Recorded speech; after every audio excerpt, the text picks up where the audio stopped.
Before we get to our quick fire, LizE, you were on another expert panel on inclusion in Oh, sports. oh, Tell oh, us more about what happened. It was I actually watched it. It was really good. we blowing me up today? Yeah, always. So Wow. I am a CU, a University of Colorado graduated with a degree in journalism and English back in 1998, eons ago. And so every year, the University of Colorado, they have what's called an inclusive summit. And it's a panel where people normally in person come to speak. I spoke on a panel for them probably, I think it's been 10 years. It was in 2011. And I actually was a Hearst journalist in residence at that time. So I got an award for speaking then. But they came and they asked me to join the discussion for today's summit. And the topic was CU Boulder, sports journalism and broadcasting, and it was under the vein of being a minority, both myself as a Black woman, so I got the double-edged sword, minorityism, if you will. But I was on a panel with some former CU graduates, alumni. Charles Johnson used to be the quarterback for the CU football team back in, I believe he was there from 87 to 91, if I'm not mistaken.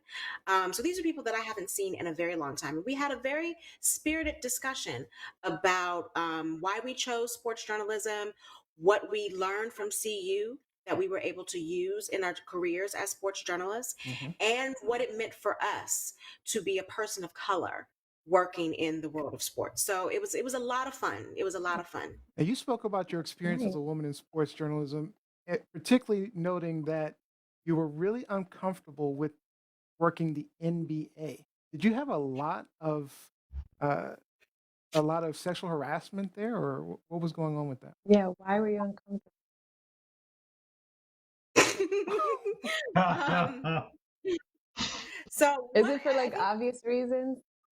I think I was mostly uncomfortable. One, again, I was what, 23 years old. And so when I first started at Sports Illustrated, they asked me which sports I was interested in terms of having a beat. Just left Colorado, so I love college football. I was kind of hot and cold on the NBA, like a fan, but never really reported on it. But they gave me the NBA because I was a young, kind of cute Black woman, and they thought that the players would be more likely to gravitate towards me than your average middle-aged white male reporter. And so definitely wasn't prepared for that. But I also, at that time, I had never really interviewed professionals before. I had never been in a sports locker room before. So all of that was new to me. And I think I was very naive. I didn't have a good understanding of what the interpersonal dynamics would be between a young female reporter and these, multi-millionaire, 7 foot tall Black men, if you will. Um, so I mean, I had a few incidents. I had one player who kind of a little bit stalked me. Ooh, Showed up at my hotel room at the NBA Finals one year. ooh. Um, I had What? a couple of I had a couple of because I was in the media hotel, and everyone knows where the media stays. So, and back then, this was 99, if I'm not mistaken. So security was not what it is now. Like you could Hmm. just walk up, Hmm. ask if someone's staying in this Hmm. hotel, and they'll give you the name, the room number, everything back in the day. Mm. Um, My I goodness. had players, I had a jock strap thrown at me in the locker room. Wow. I had a guy in the locker room who accused me of looking at his stuff, like very loudly, to which the locker room got quiet. You He's probably like, I took a said, peek. Stop faking. You probably took a Wow. peek. He's I like, mean, never. random penises are not my thing. Penises. Sorry. Uh, Random. but he was like, I saw you looking at my dick. And I'm just standing there like, oh, what is he Wow. talking about? So that particular case, I actually had to report. Like my editor was like, you need to Yeah. report this.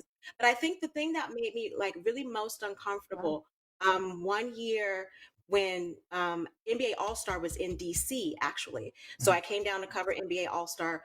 Sports Illustrated didn't really do All Star stories, but they were like, oh, we want you to go and we want you to get as many phone numbers as you can. I'm like, See? That Mhm. that means something a little bit different than Mhm. if you're saying that to a male Yeah. reporter. If I Mhm. go up to an NBA player asking for his number, he thinks I'm coming back to the crib. Mhm. Mhm. Yeah. I'm Yeah. coming back to the hotel, Set which up. clearly was not the case. I did not date professional Yeah. athletes. I never did, never would. It's a conflict of interest. Um, but it made me uncomfortable. I think for all of the sports that I covered, I was most uncomfortable with the NBA, but I got the most advantages, if you will. I did the most traveling Yep. with the NBA. So it was kind of, a weird dichotomy. Yep. But I think things have changed a little bit because this was, over 20 years ago. So I think things have changed a little bit Yeah, and for there are women. many more reporters now, female Mhm. reporters, so that's a good thing. Yeah, Mhm. I was Yeah. often the Sure. only woman in the locker room, and you had, wives looking me up and down like, "What's that bitch doing up there?" And I'm like, "Bitch, I got a credential. That's what I'm doing at work." Um, All right. I've seen fights, between the girlfriend and the wife that are both at the arena at the same time. Wow. It was a lot of stuff. It was a Yeah. lot of stuff. All right. Well, I'm Wow. glad you were a That's interesting. trailblazer for women reporters, female reporters. But it's time for our quick fire question. Let's get to it. Come on, fire. I don't even know. Fire. Donald Trump revealed on a podcast that he rarely followed